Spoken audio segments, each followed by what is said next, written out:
마테오가 전한 거룩한 복음입니다. 그때 여자들은 두려워하면서도 크게 기뻐하며 서둘러 무덤을 떠나 제자들에게 소식을 전하러 달려갔다.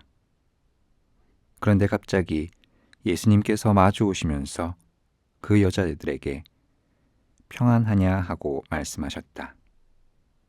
그들은 다가가 엎드려 그분의 발을 붙잡고 절하였다. 그때 예수님께서 그들에게 말씀하셨다. 두려워하지 마라. 가서 내 형제들에게 갈릴레아로 가라고 전하여라.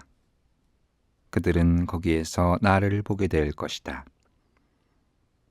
여자들이 돌아가는 동안에 경비병 몇 사람이 도성 안으로 가서 일어난 일을 모두 수석사제들에게 알렸다.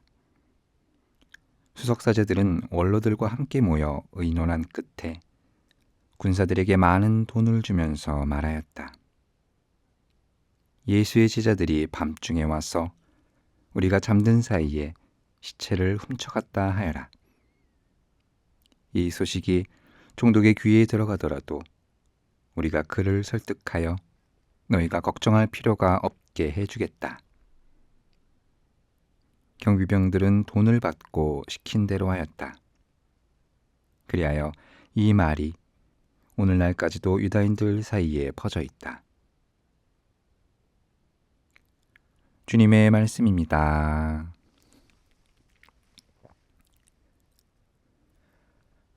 하늘의 모우님 기뻐하소서. 알렐루야.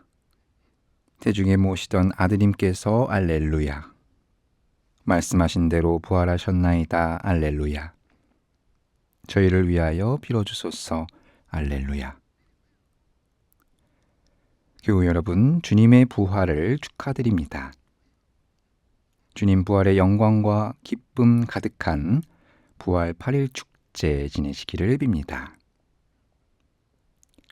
진리는 때려 죽여도 진리라는 말 들어보셨나요?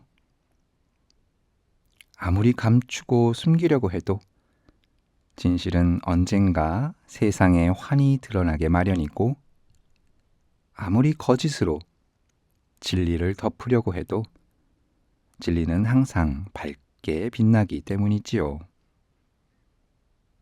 예수님의 부활 역시 그렇습니다. 우리 그리스도교 신앙인들에게 예수님의 부활 사건은 진리이자 진실이며 궁극적인 믿음이고 그 자체로 구원이자 은총이기 때문입니다. 하지만 2000년 전 이스라엘의 수석사제들과 원로들에게는 그렇지 않았나 봅니다. 우리에게는 구원이 될 이 진리가 그들에게는 애써 숨겨야 할 소문이었기 때문이지요. 그래서 그들은 힘들고 복잡하게 그 진실을 은폐하려고 길을 씁니다. 수석사제들과 원로들이 모여 이 사건을 어떻게 처리해야 할지 논의하였고, 그 결과로 경비병들에게 입막음을 위한 많은 돈을 주었으며 예수님의 부활이라는 명확한 사실이 드러났음에도 그것을 감추기 위해 예수님의 제자들이 밤중에 와서 우리가 잠든 사이에 시체를 훔쳐갔다라고 거짓 소문을 퍼뜨리게 합니다. 여기서 끝이 아니었습니다. 수석사제들과 원로들은 혹여라도 이 계략과 음모가 잘못되어 로마의 총독인 본시오 빌라도의 귀에 들어갈 것을 염려하여 미리 대비하기까지 하는 치밀한 어리석음을 보여줍니다. 그래서 오늘의 이 복음을 읽는 우리는 예수님의 부활을 거짓으로 감추고자 애를 쓰는 그들을 보며 여러 가지 감정을 느끼게 됩니다.